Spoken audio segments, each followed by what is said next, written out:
So we've been doing a video series on estate planning for different types of family issues. And today we're going to be talking about estate planning for severe autism. You may have heard of the Diagnostic and Statistical Manual of Mental Disorders. It's also known as the DSM. This is a reference book on mental health and brain-related disorders. And it was written and published by the American Psychiatric Association. The DSM is now on its 5th edition, so we often call it the DSM-5. Okay, so according to the DSM-5, the autism spectrum has one diagnosis. It's ASD, autism spectrum disorder. However, there's 3 levels of severity. The 3rd level is the most severe, level 3. This is where you find significant difficulties in verbal and nonverbal communication and social skills. People with level 3 autism have a really hard time functioning in society. They have a difficulty changing focus or location just with transitions. They often have repetitive behaviors. They might be a flight risk. They might be in danger of hurting themselves or others, and they require substantial support for the rest of their lives. So you can imagine estate planning for those with level 3 or severe autism. It's going to take a heavy lift, and it's different than estate planning for someone like my son has level 1 autism. You know, he has some challenges with his social interactions and his flexibility, but he might be able to function on his own.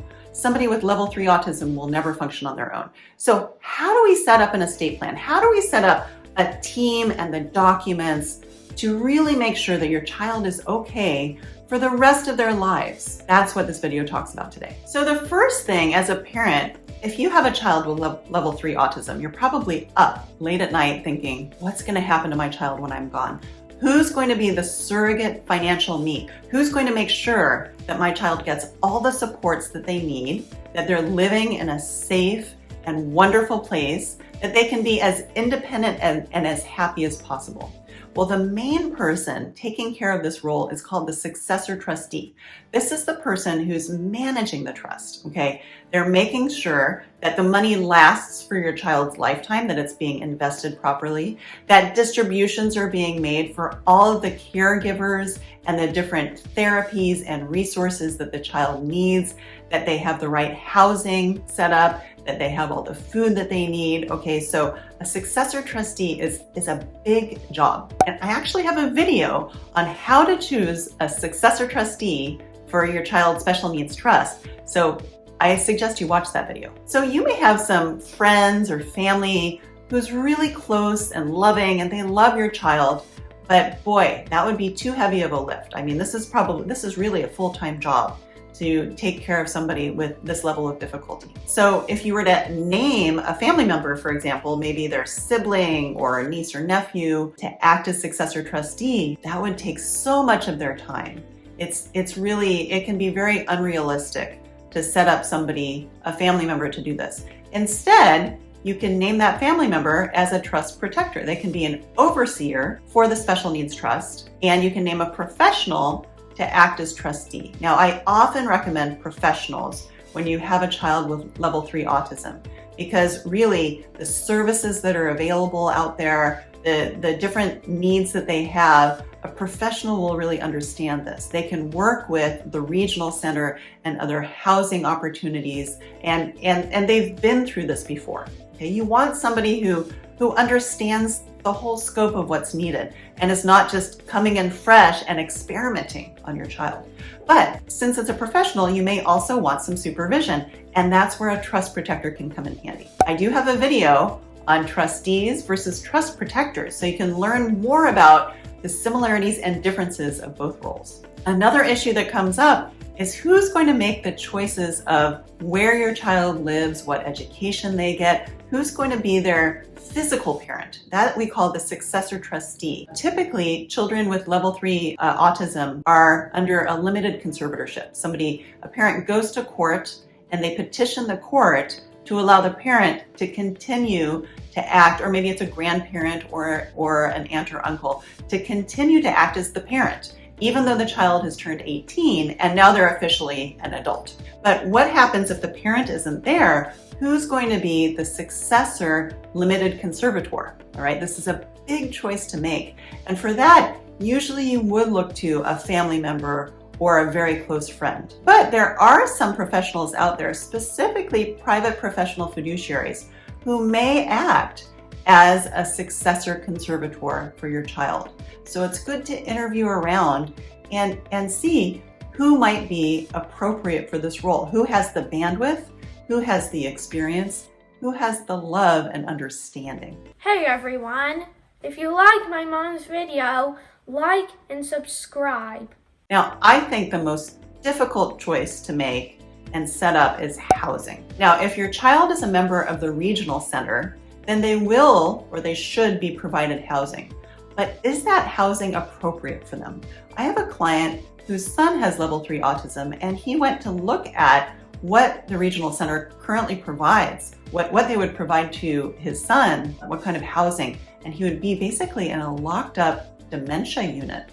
The son does not have dementia, but he's a flight risk. And so he would need to be maybe in a memory care unit. And it was just really run down. He was really discouraged. I'm not saying all places are like this, but I do recommend if you're planning on getting regional center provided housing for your child, you should take a look beforehand. Go and ask them, please give me a tour of where do you think Johnny might be placed when I'm gone. There's other options too. You can try to have your child remain at home, which is probably where they're most comfortable. Again, transitions are difficult for children with level 3 autism. However, that can be really super expensive because basically you need caregivers in the home 24/7. So many parents don't understand that if they were to monetize or estimate the value of the services that they provide in a year, I'd say it would be like $100,000, $150,000 a year. And that's how much you would have to pay for a live-in caregiver or somebody else. And again, having a family member in there, that's asking a lot of the family member, especially because a lot of these children will need to be supervised 24/7, all right? So it's super expensive. There are other options that are springing up. You can look to go in with a few other families and you get a condo. And maybe there's 2 or 3 children who live there and a full-time caregiver. So at least you're kind of splitting the cost. Or there are some programs like Bay Area Housing Corporation. They don't know that I'm providing this shout out, but they have a program called the Legacy Program. And you can leave your house to this charity and they will make sure that while your child is still alive, they can live in the house and receive all of the supports that they were receiving before. So they would basically supervise and coordinate all the support for your child. And then upon your child's death, the charity, the Bay Area Housing Corporation, would basically inherit this property and they would keep it up and running for other children in similar situations who maybe couldn't afford a house themselves. So that's a really great way of contributing back to the community. Sometimes that's just not available for a lot of parents, or they want the housing to go to their neurotypical child upon the child with autism's passing, or other family members. So that may not be completely appropriate for you. But I encourage you to be as creative as possible when looking for housing, and I think you should start now. Even if your child is only 4 years old, take a look, see what options are out there. I know in California, housing is super expensive and very difficult to get, and a lot of people have moved away because they can't afford to stay here. Now imagine if you're disabled, how hard that would be. So I encourage you to really look into that. The last thing I want to share with you is a form that you can fill out and present to the police station. Okay, this is a form AB 1424. That was the bill that basically promulgated this form. And here's the form. Okay, so you basically would fill out all the information that you want to share with the police about your child. What medication they're on, what activities they do, what makes them tick. You can even introduce them, take them by to the police station. So many parents are really afraid of what might happen to their child whose mannerisms and behaviors are not well understood by the community. But their strengths and weaknesses. This form was originally intended for someone with mental health challenges, but it can also be used for someone who has level 3 autism, or you just want to communicate those things. And I know especially for parents of children of color, it's super important to allay a lot of your fears by being able to work together with law enforcement to make sure that your child is protected and is not misunderstood and targeted. So I hope that this video was helpful. I encourage you to watch my cornerstone video on special needs trusts. It's how to create a special needs trust, a step-by-step guide. And that will tell you a lot about creating a special needs trust for anyone with a disability, but it definitely applies to financial management for someone with level 3 autism. And I'll see you over there.